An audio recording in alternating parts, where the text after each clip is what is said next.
do sétimo ano. Tudo bem com vocês? Bom, a tia espera que esteja tudo bem por aí, tá bom? Hoje a gente vai estudar o capítulo 17 do livro de vocês, o capítulo que fala sobre as aves, né? Esses animais que alguns biólogos e estudiosos acreditam que são os animais próximos aos dinossauros, né? Com que vem da evolução dos dinossauros. Os dinossauros que já estão extintos, mas através de estudos fósseis, muitos biólogos acreditam e afirmam que as aves que nós conhecemos hoje em dia e as que nós não conhecemos ainda, né, que não estão catalogadas, são animais que vieram da linhagem dos dinossauros, tá bom? Bom, hoje a gente vai estudar, né, algumas características gerais e as classificações de algumas ordens desses animais. Por que de algumas ordens? Porque esses animais são milhares, muito diversos, o que acaba fazendo com que nós tenhamos uma pluralidade de espécies e a gente não possa estudar cada espécie. Por isso a gente vai estudar algumas dessas ordens, que ao todo, se eu não me engano, são 27, tá? Por isso ficaria muito extenso, né, esse estudo desse capítulo, então a gente vai estudar só algumas lá pra frente, tá? Então vamos lá. Eles têm temperatura homeotérmicas, ou seja, eles controlam e têm a capacidade de controlar a temperatura e a produção de calor internamente.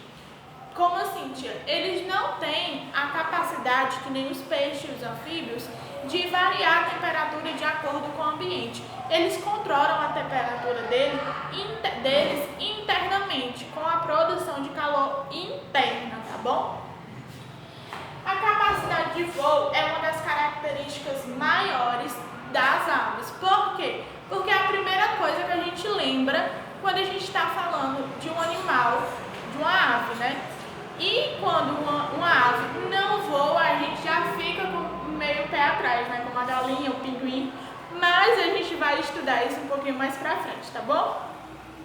Para ser necessário essa capacidade de voo, os animais, as aves, foram evoluindo para ter uma dinâmica, uma anatomia aerodinâmica.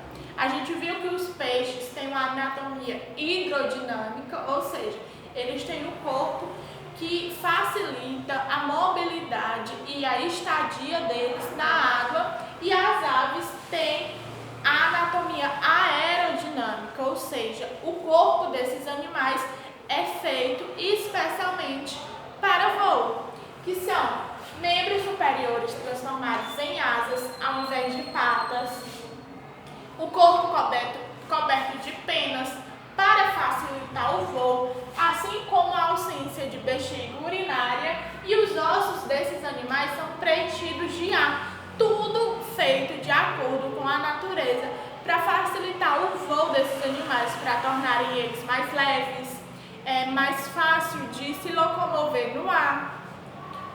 E sacos aéreos, que são órgãos junto ao pulmão desses animais que ajudam a maximizar a capacidade respiratória desses animais, né?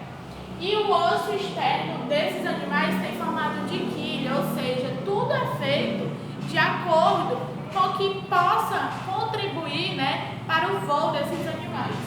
O sistema circulatório desses animais, das aves, é fechado.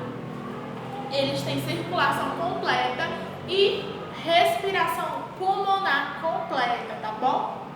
Bom, as penas dos animais servem tanto para cobrir quanto para proteger, direcionar ou impulsionar o voo, né?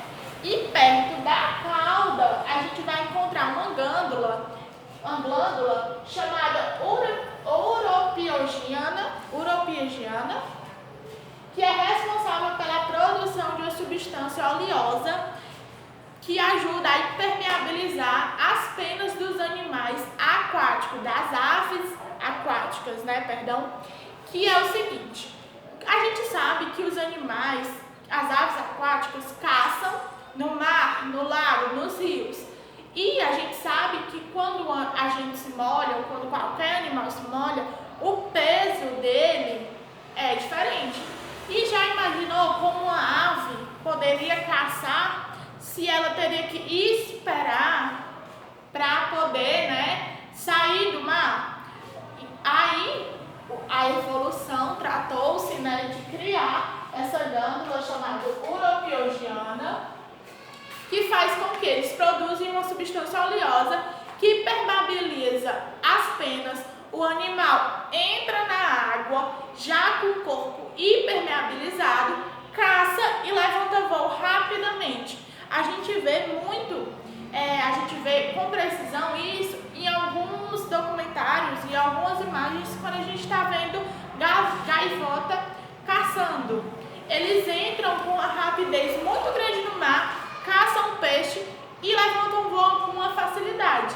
Nem todas as aves têm esta glândula, tá bom? Apenas as aves que caçam na água, as aves chamadas aves aquáticas, tá bom? Bom, possuem um sistema digestório completo e a reprodução desses animais é da seguinte maneira: apresentam sexo separados, fecundação interna e são ovíparos, ou seja, os filhotes desses animais são feitos, né, são gerados através de ovinhos, tá? Com desenvolvimento direto. Nos ovos desses animais, nós encontramos anexos embrionários, assim como a gente viu nos ovos de alguns répteis, a gente encontra esses anexos embrionários bem definidos nos ovos das aves, tá?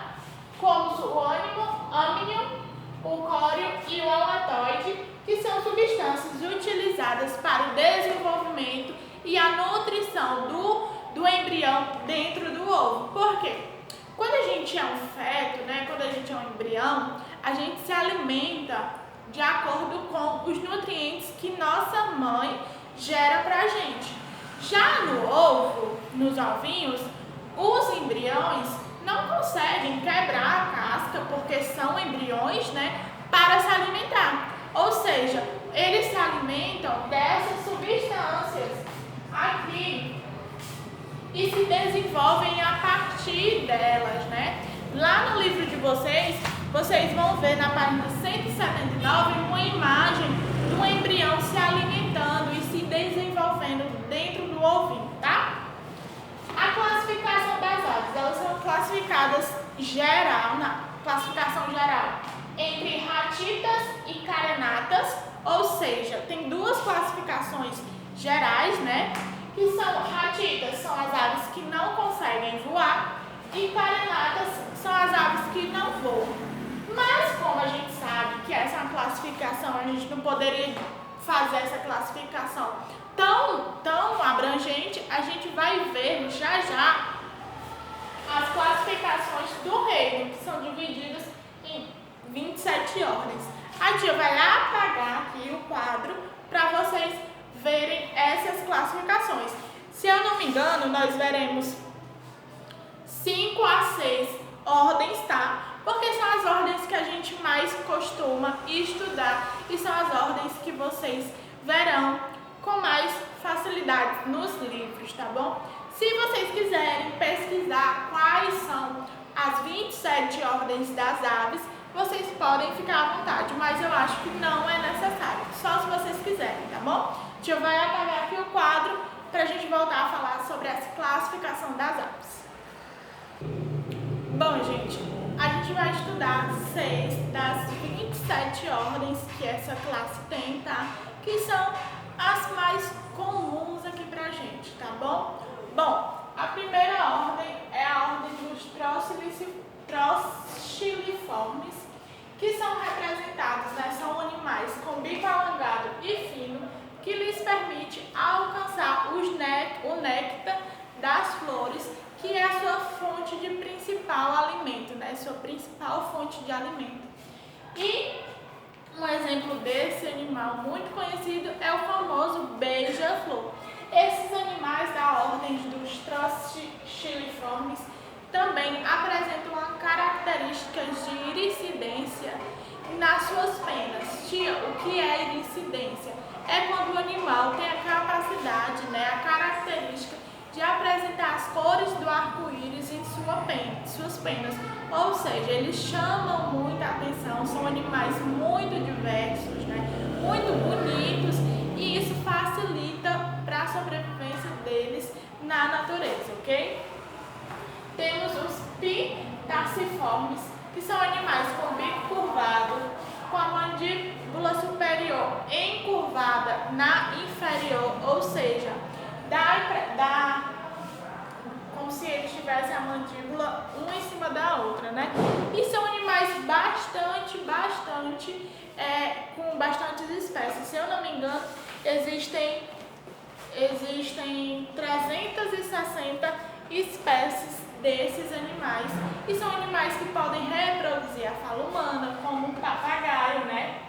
As araras, os periquitos e as cacatuas, eles têm uma facilidade de emitir som muito grande. E também são animais com a característica de cores variadas. Eles são animais muito bonitos, que chamam muita atenção, tá bom? E temos os arceriformes, que são animais que possuem grandes membranas nas patas, o que os torna aptos, né, a nadar. Aptos a um ambiente aquático. As pernas são curtas e o bico é forte com a ponta do bico achatada. A gente conhece esses animais, por exemplo, os patos, os gansos, são animais que têm essas características, né? Com as membranas nos dedos dos pés, né, nas patas, e com o bico e o pescoço alongado e o bico também alongado. Temos aqui os spiniciformes, que apresentam asas em formato de nadadeira, né? Pernas distribuídas por todo o seu corpo e pés curtos, né? Se vocês, quando a tia foi falando as características, vocês lembraram dos pinguins, parabéns, porque os animais que fazem parte dessa ordem, né, são os pinguins. Eles têm as asas em formatos de nadadeiras, têm penas por todo o corpo. São animais de ambiente aquático, né, que eles caçam dentro d'água, eles comem o que eles caçam na água, né? E temos aqui a nossa quinta e penúltima ordem, que é os estrigiformes, que são animais com olhos grandes, visão bem aguçada, podem girar a cabeça 270 graus, penas numerosas e silenciosas, que essas penas e essa quantidade de penas e silenciosas e macias facilitam o voo desses animais, a caça desses animais, porque a quantidade de penas vai ajudar, né, no ruído que esses animais emitem durante o som. Por isso as corujas têm uma facilidade de caça muito grande, porque são animais extremamente silenciosos e são animais que conseguem estar atentos ao ambiente que elas estão, né, por causa do giro de 270 graus na cabeça. É uma coisa que ajuda muito tanto quanto não ser uma presa, né, como ser um predador, né, porque essas características vão ajudar muito na caça desses animais, né. E temos a ordem dos falciniformes, que são predadores ágeis e diurnos, com bico e pernas fortes, garras bem desenvolvidas e visão bem aguçada. Os animais que representam essa ordem, né, são os gaviões, falcões e as águias. Bom, gente, existem animais dessa ordem que conseguem levantar um humano, o peso de um humano. Eles têm força, são animais extremamente ágeis, rápidos, né? Bom, gente, a aulinha de hoje foi isso. Eu espero que vocês tenham entendido. A atividade de vocês está lá na página, da página 182 até a página 185, tá bom? Eu espero que vocês tenham gostado da aula. E até a próxima. Tchau!